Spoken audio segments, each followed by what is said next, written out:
घर का सुकून पार्ट 4। आज रात में अपनी अम्मी के साथ, क्योंकि कल तो मेरा अब्बू आने वाला था। फिर मैंने सोचा कि अभी जाके अम्मी से यही बात करता हूँ कि आज आप मुझे टाइम दें। मैं ऊपर अपने घर आया तो वो अंकल मेरी अम्मी के साथ बैठा नाश्ता कर रहा था। फिर मैंने सोचा कि ये जाए तो अपनी अम्मी से बात करूं कि आज रात मुझे करने दो, क्योंकि कल तो मेरा अब्बू आने वाला था। और फिर मेरी अम्मी कहने लगी, जाओ दोपहर के खाने का कुछ ले आओ। फिर मैंने अपनी अम्मी को किचन में बुलाया। मैंने कहा, अम्मी इधर आए, मुझे आपसे बात करनी है। वो अंकल वहीं कमरे में बेड पे बैठा रहा। मेरी अम्मी आई। मैंने कहा, अम्मी कल अब्बू पहुंच जाएगा, आज शाम को लाहौर से रवाना हो जाएगा। मेरी अम्मी कहने लगी, हाँ ये मुझे भी पता है, तो आज मुझे तुम गुजारा कर लो ना, उस अंकल को यहाँ पे रहने दो। मैं आज जी भर के उससे सुकून लेना चाहती हूँ। मैंने कहा, अम्मी आपने सारी रात तो यही काम किया है, अभी तक आपका दिल नहीं भरा। आज उस अंकल को भेजें, आज मेरी बारी है। कल अब्बू आ गया तो मेरा काम तो नहीं होगा। फिर मेरी अम्मी कहने लगी, तुम्हारी किस चीज़ की बारी, क्या कहना चाहती हो? मैंने कहा, अम्मी और नहीं तो क्या, मैं आपकी मदद क्यों कर रहा था, मैं खुद आपको उस अंकल से क्यों मिलवा रहा था। मेरी भी तो यही शर्त थी ना, मैं भी आपके साथ करना चाहता था। मेरी अम्मी कहने लगी, ये तुम क्या कह रहे हो, ऐसी बातें कोई अपनी अम्मी से करता है क्या? मैंने कहा, अम्मी करता तो नहीं है, लेकिन ये काम भी तो कोई नहीं करता ना।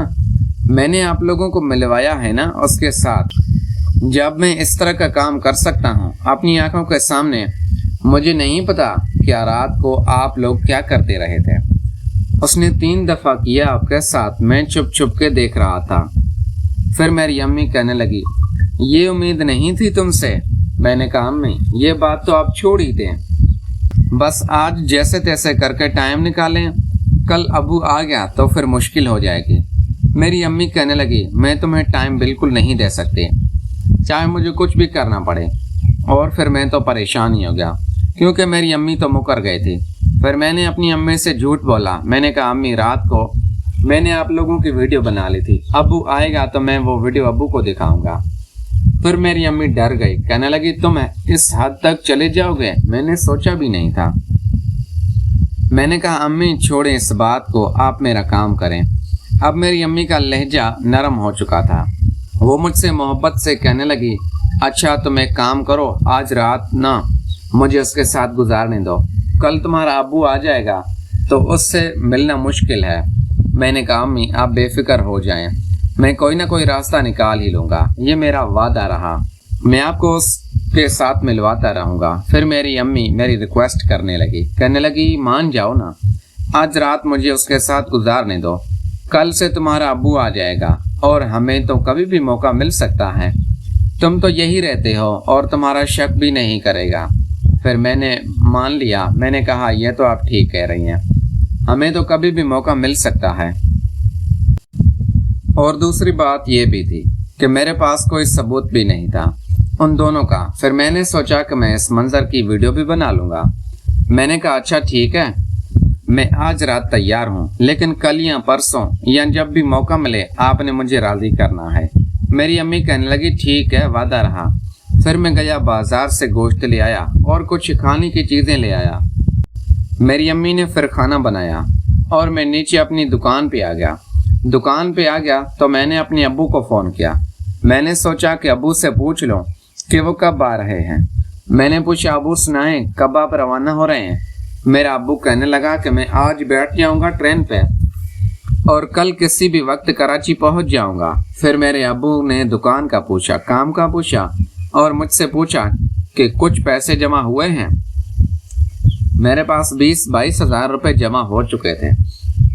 फिर मैंने अपने अब्बू को बताया। मैंने कहा, हाँ इतने पैसे आए थे। फिर मेरा अब्बू कहने लगा, घर पे सामान लेकर देना, तुम्हारी अम्मा वहाँ पे अकेली है, वो बोर ना हो जाए, वो जो भी तुमसे मंगवाए पैसे की टेंशन नहीं लेने। मैंने दिल में सोचा कि मेरी अम्मा ने यहाँ पे अपने खुश रहने का सामान ढूंढ लिया है। फिर मैंने कहा, हाँ अब्बू आप बेफिक्र हो जाएं, मैंने अपनी अम्मी को यहाँ पे बोर नहीं होने दिया है।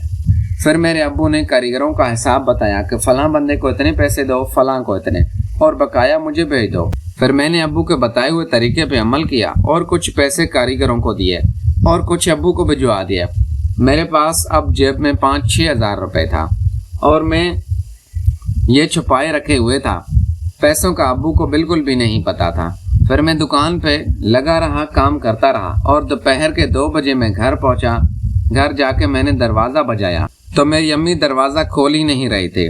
मैंने 2-3 दफ़ा बजाया। अब मुझे पता चल गया था कि शायद मेरी अम्मी अंदर उस अंकल के साथ। फिर मैंने ज़ोर से बजाया था। दरवाज़ा खोलने आया। मैंने उससे पूछा कि मेरी अम्मी कहाँ है, तो वो कहने लगा वॉशरूम गई हुई है।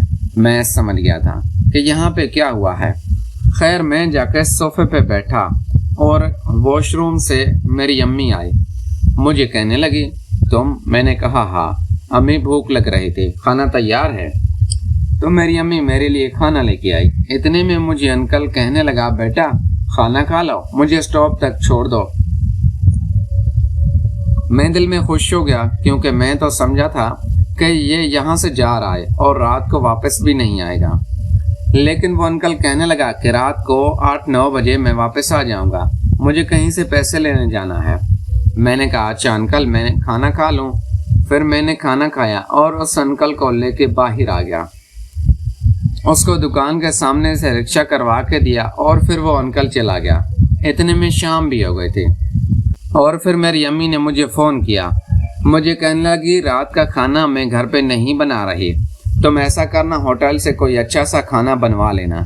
फिर मुझे थोड़ा गुस्सा आया क्योंकि इतनी खिदमत तो मेरी अम्मी ने मेरी भी नहीं की थी। मेरे अब्बू को तो छोड़ो। फिर मैंने कहा अम्मी कल रात को भी अच्छा खाना बनाया था, आज दोपहर को भी इतना। आपको पता है अब्बू मुझसे एक पाई का हिसाब मांगता है, मुझे उसको हिसाब देना पड़ता है। आप तो जब भी दिल में आता है बोल देती हैं। आज भी मेरा अब्बू मुझसे पूछ रहा था पैसों का हिसाब किताब, तो आज बड़ी मुश्किल से पैसे मैंने मैनेज किए हैं। तो मेरी अम्मी कहने लगी तुम अपने अब्बू को बोल देना कि मैंने लिए हैं और अभी भी उसको बोल देना कि मुझे कोई मसला नहीं। शायद मेरी अम्मी भी जानते थे कि मेरा अब्बू उसका दीवाना है। फिर मैंने कहा अच्छा बताओ क्या लेके आना है। मुझे कहने लगी वो रात को 9 बजे आ जाएगा तो उसे घर भी लेके आना और तुम दुकान बंद करना। मैंने कहा अच्छा ठीक है, वैसे कौन सा अम्मी ने पकाना है कि सामान अभी से लेके दूँ।